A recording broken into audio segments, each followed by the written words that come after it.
Well, here it is, Saturday the 12th, 10:30 in the morning. It's 15 degrees. With the wind, it's one degree. Had to scrape the windows because we got some snow. On our way to get some propane. Well, we're out of here. That didn't take long. Well, that wasn't bad. $36 for 3 tanks getting filled up. Well, it's 50 degrees in here. I'll just start moving things around, and then probably within an hour it'll be 60. So without further ado, we're going to get back into our teardown. I got the 10 millimeter Allen for this one, 6 for this one. And this right here is where I stopped last time because it was messing me up. Every time I rolled the engine over to try to find the T on there, number one, I didn't have a decent light to look inside there to read it. And then every time I would get close to it, it would just roll over. This is a 17 millimeter that we've been using to turn the crankshaft. And once again, remember, you're going to turn it counterclockwise. Well, I don't know how well this is going to show up, but I believe that right there is the T.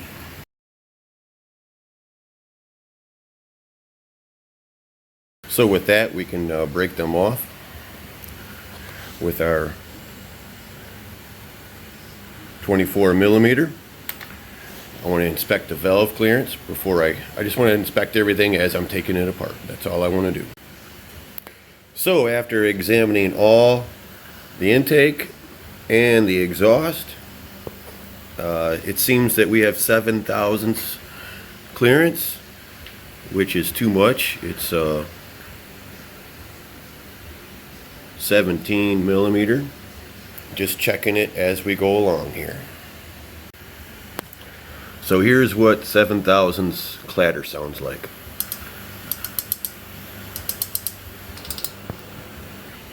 So for the moment, I just put the covers back on, hand tight, just so that no dirt gets in there. Next thing we're going to do is get ready to pull this off. So before we do that, we're going to remove the carburetor. There's a, kind of see it, but there's a screw right there. That'll remove the clamp. And then we're going to take the carburetor off. And then there's 4 bolts holding the header pipe on. And to remove the header and the muffler, you're going to need a 12 millimeter for the bolts up here. And the 2 holding the muffler to the pipe. And then there's 1 right here. And then that will all hopefully swing out. Oh yeah, we're going to remove the motor mount after that. And that is to remove the motor mount over the top. You need a 14 millimeter.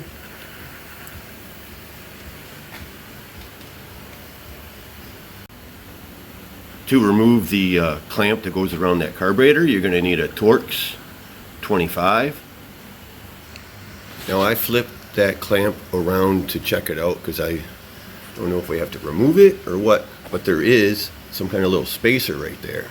So don't lose that, because I imagine that is how tight they want it to be. They don't want that spacer being missing, and then you tighten up that clamp too tight maybe. So don't lose that spacer. And there's a better view of the clamp and that spacer. Blurry view. There you go. Come on. There. Okay, so once we have the carburetor free from the little boot, now we have to get this rubber piece, and we have to feed our fuel line through this little hole here. Well, not too bad, I don't think. Do I have to take anything off? No. Okay. So now we have the carburetor. Okay, that's a vent. Just goes straight down. I don't know what I'm going to do with this. For the time being, I just set the carburetor up on the front of the engine. get it out of the way. I really do not want to take the cable out because, number one, I don't know how to reinstall it, and so we're just going to leave it alone as is. So with that, next thing we're going to do is remove the header pipe and the muffler.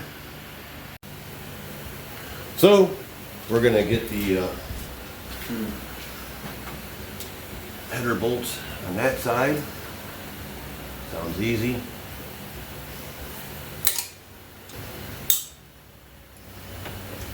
I like that little click sound. And then we'll get the two on the slip-on spot.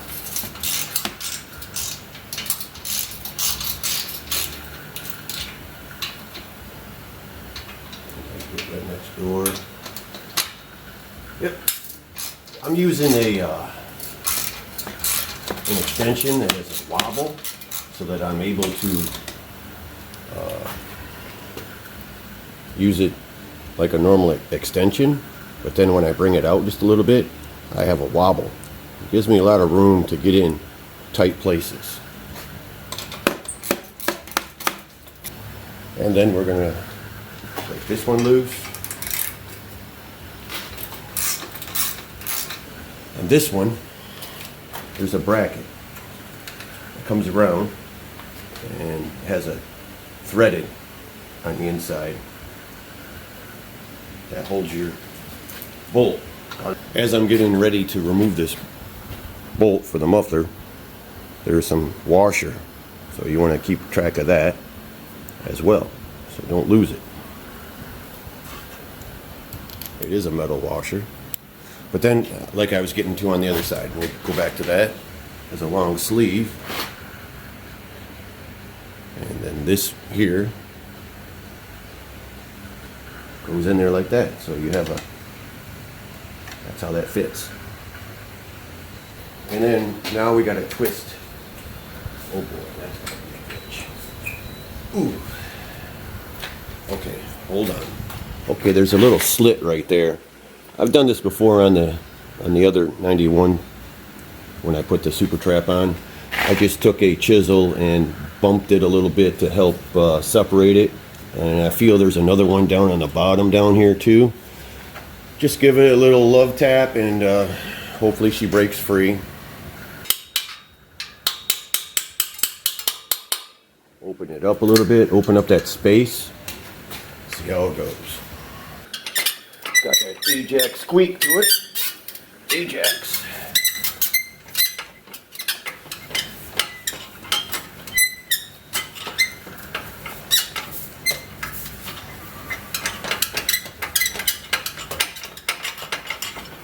There it is, folks.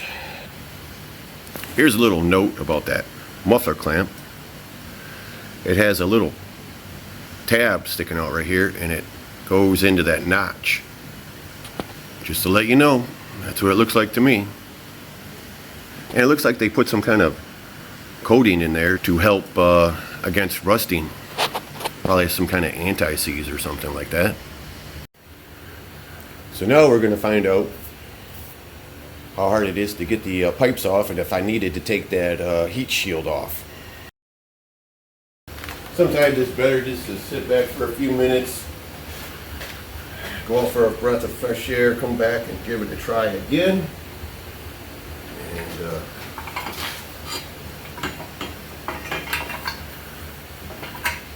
figure it out.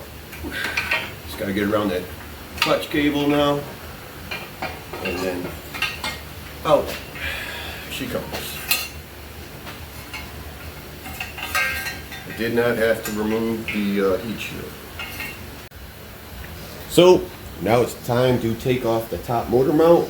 Notice that your clutch side, we'll call that, we can't call it driver side, passenger side because it's a car, but, so your clutch pedal side, you got a shorter one, and your throttle side, you have a longer one. So pay attention to that. Love that snap.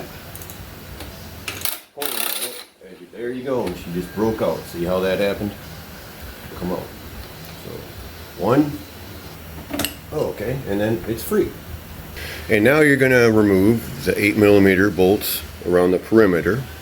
You're going to break them loose one at a time in a circular pattern. Okay? And we're going to remove this vent hose before we go too far. And then we got a big one in the center.